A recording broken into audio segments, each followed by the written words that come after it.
Hi guys, welcome and welcome back to my YouTube channel. It's your girl Kensthetic with the Kensthetics, and I'm here with you guys today with a new video.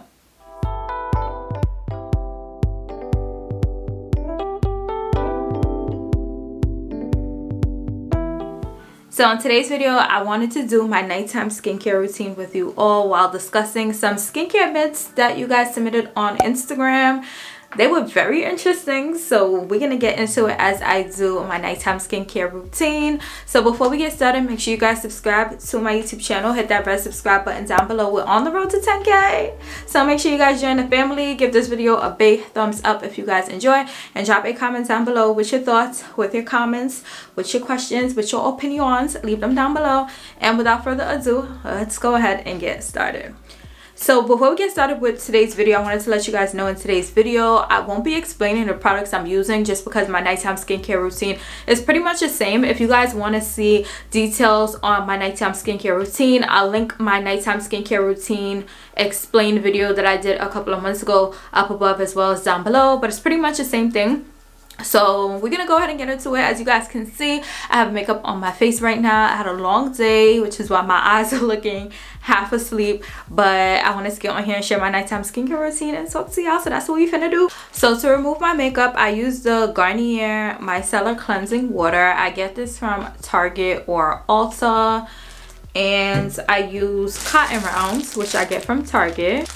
So I only have, I think, 3 left in here. I usually use 3 or 4 to remove my makeup. So this pack is basically done. So I go ahead and I pour the micellar water onto the cotton round. Whoa, a little bit too much, wasting product, Kendra. And I just go in and start removing my makeup. So as I'm removing my makeup, I wanted to let you guys know. You guys know I preface everything skincare related that I speak about by letting you guys know, no, I'm not a dermatologist. No, I'm not an esthetician. I have acne prone skin. I do a lot of research, and I also speak with my esthetician a lot, and she focuses on the science behind skincare. So that's what I'm basing my answers off of. So if you guys agree, y'all do. If y'all don't, then so look how much makeup that took off.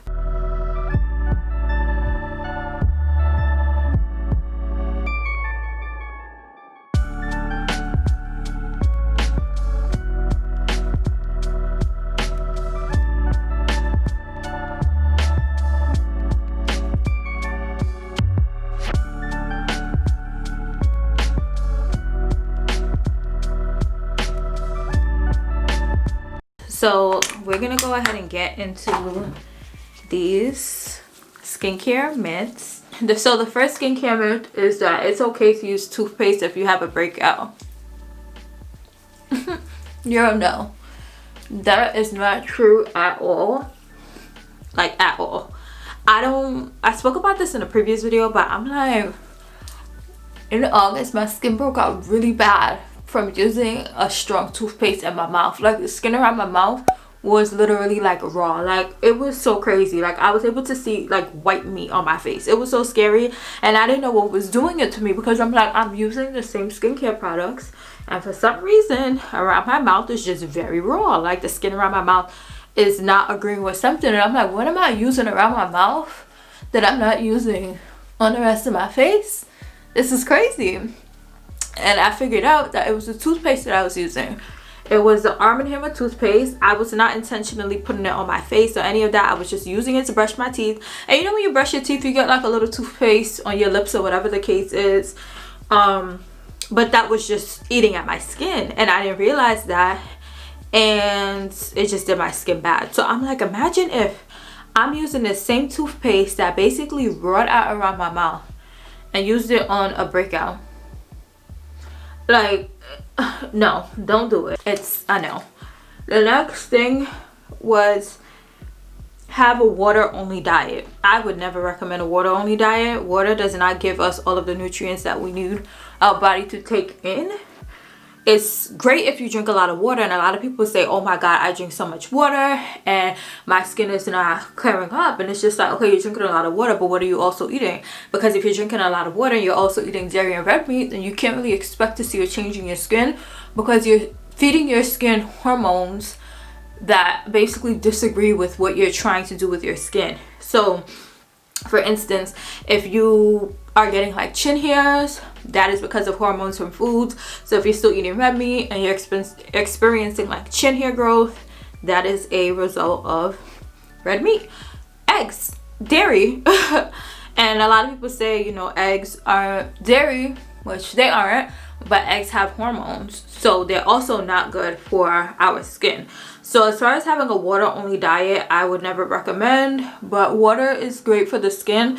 But it's important to understand when it comes to drinking water for skin health that our skin is our biggest organ, so it's also the last to receive water. So when we drink water, think of it as the skin gets the leftovers, like whatever is left. And we don't really know, everybody's body is different. So even though they say drink 8 bottles of water a day, I drink more because I'm like, I don't really know how my body is functioning as to how much water the rest of my organs need, and then my skin gets whatever's left. So I would just recommend, if you're focusing on healthy skin, drink a lot of water. Drink the water, drink it all, but don't drink the water and think that it's going to automatically and directly equal clearer skin. It don't work like that. So I'm done oil cleansing. I'm gonna go ahead and rinse it off, but I like to oil cleanse because it helps get rid of that extra makeup that we don't see at surface level. Whew. Girl, make sure y'all oil cleansing. Make sure you guys are pre-cleansing if you wear makeup, because now I'm gonna go in and primary cleanse using my benzoyl peroxide cleanser. The next myth that was submitted was that we don't need sunscreen. Yes, you need sunscreen no matter what color you are, purple, orange, yellow, tan, green, red, you need sunscreen. The purpose of us using sunscreen, I think it's important to understand the purpose and then understanding why we're being told to wear sunscreen. Even when we're inside while we're working from home, you need to be wearing sunscreen. Sunscreen serves the purpose of protecting our skin, which is why it should be the last step in our morning skincare routines. So if you have dark spots and you're using all of the products and you're following all of the steps to help clear your skin, and then you just don't wear SPF, you're basically reversing everything that you're working towards, because your skin is not protected. So once you go out, those dark spots are directly being targeted and they can't reverse, they can't remove, they can't erase because they're not being protected. So that's why it's important to wear SPF if you have dark spots, if you have hyperpigmentation, depending on what products you're using too. You know, they say make sure you wear sunscreen, but I would just say in general, wear sunscreen every day. Wear sunscreen no matter if it's 30 degrees, if it's 80 degrees, wear sunscreen. In the winter, it's important to wear sunscreen too, because guess what? The sun rays from the snow are actually like very dangerous to our skin too. So a lot of people say, oh, I only wear sunscreen in the summer. No, you need to be wearing sunscreen year round. And then working from home, it's important for us to wear sunscreen because we're in front of our computers all day, which have lights, and those lights, guess what? They damage your skin as well. So the lights in our house, this light damages our skin as well. So you have to make sure that you're wearing sunscreen all the time, no matter what the temperature is, no matter what your location is. Put on that sunscreen. Put it on. So the next submission was that chocolate and candy make you break out. Yes, they do. So I know during our monthly cycle we have cravings. In general, we have cravings, we stress eat. It happens to all of us. I'm guilty of it as well. But what I found help, well, let me explain why it makes us break out first and then what I do. So the reason why candy and chocolate and sweets make us break out is because of their high concentration of sugar and salt, which don't agree with the skin. So you may notice that if you don't eat chocolate or candy for a while, and then once you eat it, your skin starts going crazy, it's because your skin is not used to that sugar or that salt intake. Even if you eat it consistently, your skin is just fighting back and saying like, stop eating me, stop feeding me this, stop giving me this. And you gotta listen to your skin. You have to listen to your skin. So for me, during my time of the month, I get cravings. Whenever I'm stressed, I get cravings. So what I started to do is substitute my cravings with more healthy options. So for instance, instead of me craving the Chips Ahoy, I'll crave like a Belvita, which is a healthier option, even though I don't eat Belvita anymore, but that's what I used to do. Now whenever I have a craving, I eat pretzels. So just finding smarter ways and different ways to satisfy your cravings helps a lot. But the sugar, the candy, it's a no. Put it down, leave it alone. Your skin, you gotta listen to your skin. You have to listen to your skin. So now I'm gonna tone and move on to the next skincare myth. So the next myth is that turmeric helps get rid of dark spots. And I found this one funny because when I first started going through my skin problems, like my skin breaking out crazy, so many people told me like, did you try turmeric? You should try turmeric masks. They work for me. And let me tell y'all my turmeric horror story, right? So I was like kind of fed up with my skin one day.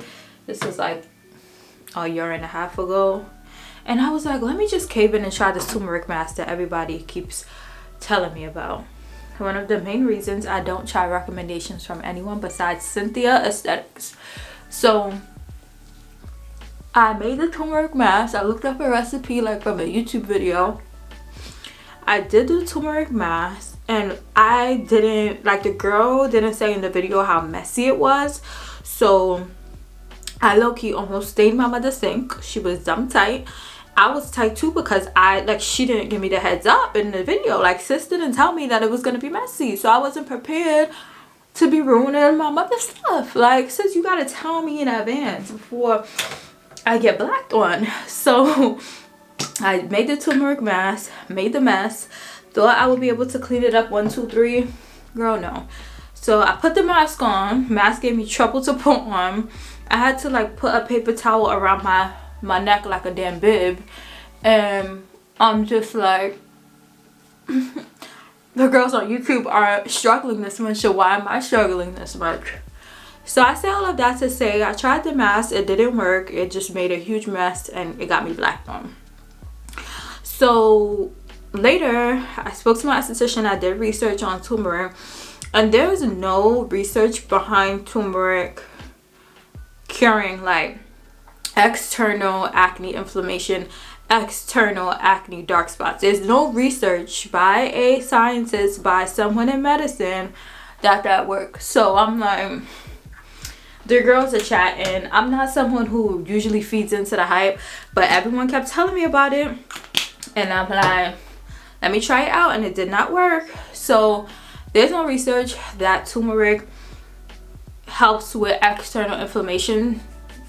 My biggest thing with stuff is also I like to understand the purpose of stuff, the meaning of stuff, and then going from there. So turmeric is a spice that helps with internal inflammation. So I drink turmeric in tea to help with protecting my immune system, to help with internal inflammation. But as far as external, and especially after the whole extravaganza that I went with that made the mess on my mother's sink, I'm like, turmeric essentially has like a dye in it. Like, I think the reason why people use it and it quote unquote works is because it's basically dyeing our skin. If you ever use turmeric mask and you think it worked and then you stop using it for like a month and your skin reverses or your skin starts getting dark again, it's because the dye is wearing off of your skin. So I just wanted to put that out there for everyone who's so amazed and intrigued by the hype of turmeric mask. Unpopular opinion, it don't work. I don't agree with it. I don't like it. I don't like that it got me blacked on. So yeah, but that was the last skincare myth. I wanted to continue this video just speaking about some other, like, I guess unpopular opinions when it comes to skincare.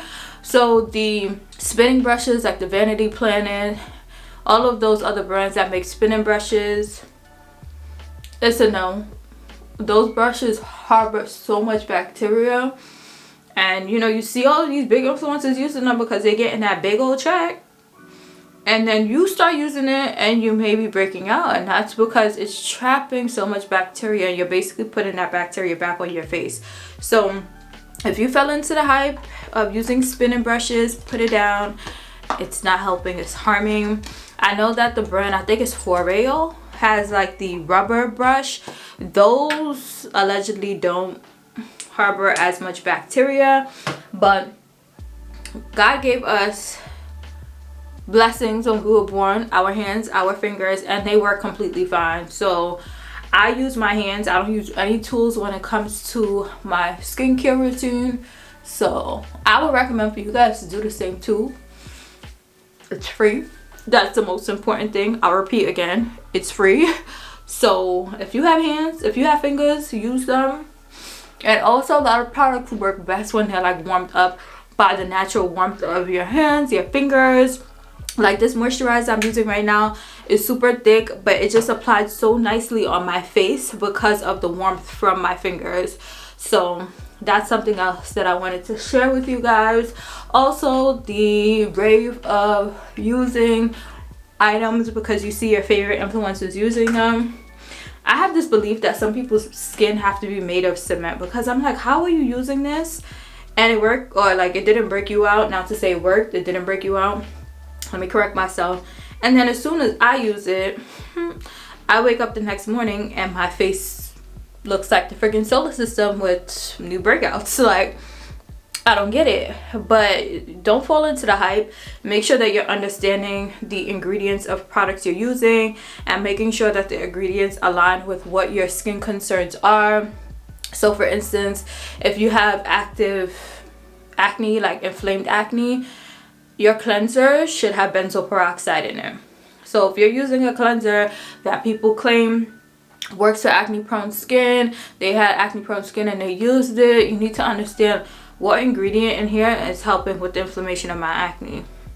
You gotta ask yourself that, because people will sit here online and tell you anything just to make sure their bank account goes up, and you end up wasting your coins and it don't work for you. So I would just recommend, do your research, make sure you're understanding what you're using, why you're using it, and then go from there. But yeah, you'd really be surprised. Like, the amount of money that I spent while trying to figure out the skin journey is honestly like insane. If I told y'all would probably flip out, but I'll save that for a whole nother video because this video is already long enough. Oops. But I'm gonna finish off my nighttime skincare routine by doing my lips.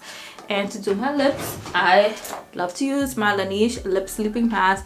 If you guys have not tried this lip mask, okay, focus on the mask, not on me. If you guys have not tried this lip mask, then I would highly recommend to check it out. It's so good. Like, ooh, so good. I wake up and my lips are nice and moist. It just seeps into my lips overnight. So love this lip mask.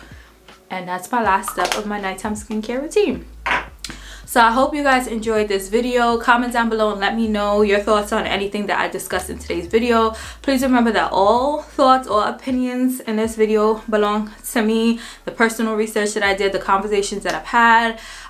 You guys may agree, you guys may not agree, but these are just my opinions. So I hope you guys enjoyed this video. I hope you guys learned something. Comment with any additional skincare myths that you guys probably heard that weren't discussed in today's video. Maybe we could do this again. But that's all I have for today's video. Before you guys head out, make sure you guys subscribe. Hit that red subscribe button down below. Give this video a big thumbs up if you enjoyed. Drop a comment down below with your thoughts, comments, questions, opinions. And until my next video, which will be on Wednesday, I'll see you guys later. Bye.